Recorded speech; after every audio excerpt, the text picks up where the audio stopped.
In this WrestleTalk news, Mustafa Ali shoots on WWE, more details on WWE's handling of the White Rabbit, and Finn Balor set to get the big push. Plus loads more, so subscribe and enable notifications to always on for daily wrestling news videos. Support WrestleTalk!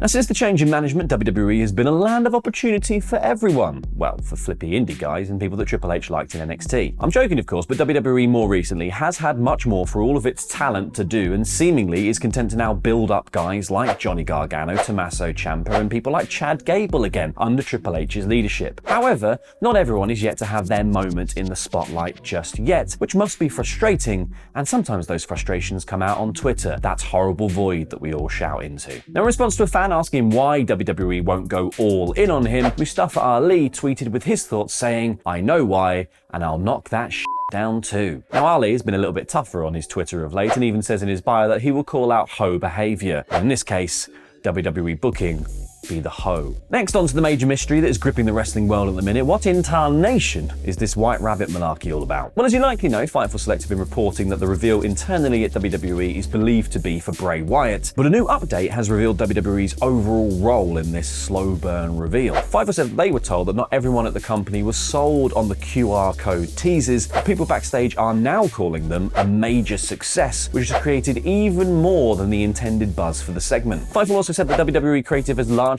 been hands-off with the segments, and people backstage aren't exactly sure of the small details involved with the reveal, and only WWE higher-ups are actually aware of the plans and how things will work moving forwards. That's a lot like Bray Wyatt. They round out this new batch of news by saying that Extreme Rules was supposed to be the reveal of the White Rabbit, but they're not told if the person portraying them would actually be there in person or not. Might just be a video package. But it's not long now though till we see how deep this rabbit hole goes, and we're going to see it at a rate of 25 camera cuts in 10 seconds because fan favourite producer, I say that with the biggest pinch of salt, Kevin Dunn, is still with the company. Because there was some speculation when Vince McMahon stepped down that his chief of global television distribution and executive producer would also be on the chopping block because fans basically wanted Papa H to give us everything that we wanted for Christmas all at once. Now, Dunn's frenetic style of production has been a sticking point for fans for quite some time, and it's also not been great for that one guy's knees who was following Seth Rollins with the old chair shots. Rumours have come and gone that Dunn has been given his marching orders, especially once a report emerged that Dunn and Stephanie McMahon specifically do not get along, and there was also some reports of discord with talent backstage over some MAGA flags that were stuck to one of his production trucks. Again,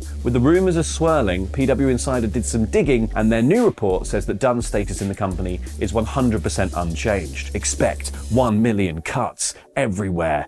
I don't know if the editor will have done this, or I'll just be standing here doing the karate chops. Are you a smoker looking to challenge your habit to an I Quit match? Are you close to someone who's looking to Austin 316 whip their ash? I went to drama school, so I know bloody tons of smokers, and all of them say that fighting the cravings is really tough. That's why I tell them to check out Fume. Fume is a natural inhaler designed for a better, safer, and natural way to quit smoking. It's a hand-to-mouth replacement for the habit with no smoke, no vape, and no nicotine. Fume's wooden inhalers use cores infused with plant oils specifically chosen to curb cravings. They have flavors like peppermint and conker, cozy chai, or lemon berry bliss, and all of their flavors are 100% natural, no harmful chemicals, and especially no nicotine. They've got thousands of 5-star reviews from smokers who have tried everything else, and after giving one of the fumes we were sent to one of my friends, he has reported it makes a huge difference in staving off that little itch you get from wanting one more. And I can confirm from trying it that lemon berry bliss is actually really tasty.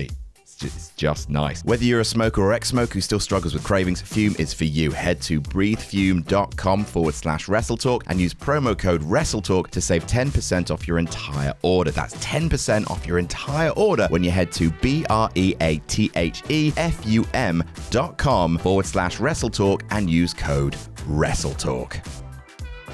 Sticking with WWE, one Triple H favourite still hasn't been seen since the changeover in management, that being the glorious Bobby Roode, or Robert Roode, to use his Christian name. The moustache-breaking former NXT champion hasn't been seen on WWE television since the Andre the Giant Memorial Battle Royal back in April, and hasn't even wrestled a house show since a loss to Omos in late June. Now, a new post from Roode on Instagram might provide a little bit of clarity. He's popped up some pics from a recent trip to Birmingham, Alabama to undergo some orthopedic treatment. Roode Roode heading home after what is hoped to be a successful trip to Birmingham, Alabama. Big thank you to Southlake Orthopedics and Andrews Sports Medicine for taking great care of me this week. Now, the reveal of this procedure seems to answer the question as to why Roode has been absent from WWE recently, because the timings certainly line up. Here's hoping that he makes a speedy recovery from whatever this procedure was, and we see him back on our screens soon. It'll be glorious.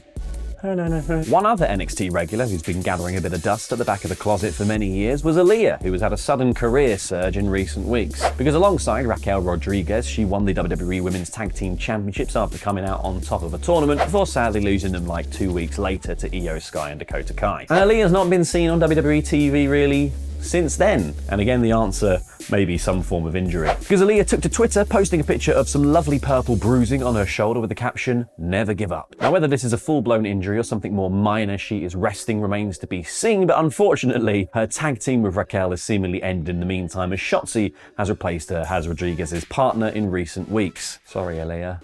Back in the cupboard with you. Now, here is the sort of news that we've all wanted since Triple H took charge, because according to WrestleVotes, WWE reportedly has significant plans for one of their stars. You hear that?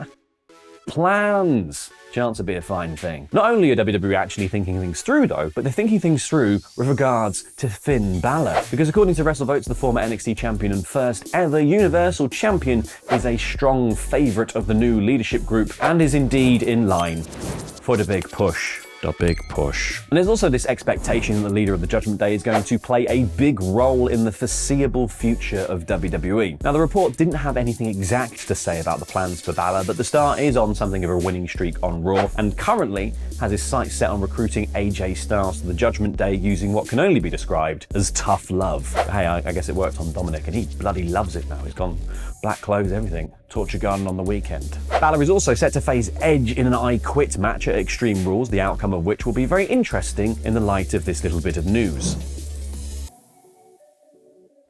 Following the expiry of his AEW contract on October 31st, Bobby Fish has kept himself in the wrestling limelight, predominantly through trashing CM Punk on social media on a personal level, as well as poking fun at his MMA skills. Oh, and there is also the whole thing of trying to convince Adam Cole and Kyle O'Reilly to pack in their AEW contracts and reform the Undisputed Era in WWE. That thing. Now, while this has been denied by Fish, AEW, and WWE, it was perhaps still surprising then to see Fish, who has made his admiration for Triple H very well known, appear at Impact's Victory Road event last Saturday. And this appearance has now been followed up by Fish's debut match in Impact being announced for Bound for Glory. Fish joins Gupinder Gujar, PCO, Steve Macklin, Moose, Heath, Rich Swann, and Giselle Shaw in this year's Call Your Shot Gauntlet match, which grants the winner a championship match at any time they choose. Now, Bound for Glory actually takes place next Friday, October the 7th, so keen Bobby Fish fans, or I guess fellow CM Punk haters, don't exactly have long to wait to see whether the veteran gets an immediate push to the moon in his debut. Now, the truly devastating Hurricane Ian is also currently running rampant across the Florida area, leading to millions being left without power in their homes, mass flooding, and sadly,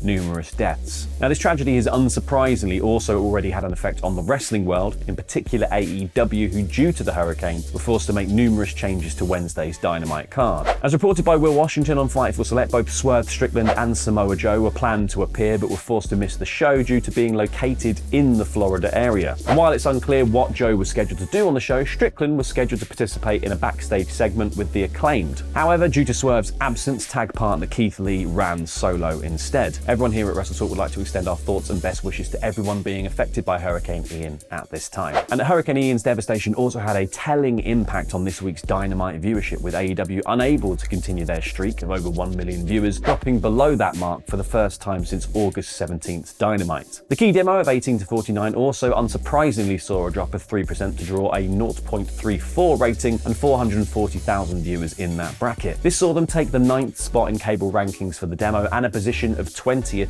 overall. Now, the dip is totally understandable at this present time and unlikely to be affecting just AEW, with WWE also concerned for Friday's edition of SmackDown. And that's because coverage of Hurricane Ian has dominated the airwaves in the States, with the Weather Channel remarkably taking 7 of the top 8 spots in the top 10. So AEW had more than had their work cut out from this week and will be hoping to regain their lost momentum once the hurricane hopefully dies down. If you are affected by Hurricane Ian, I hope you stay safe and I'm wishing you the best.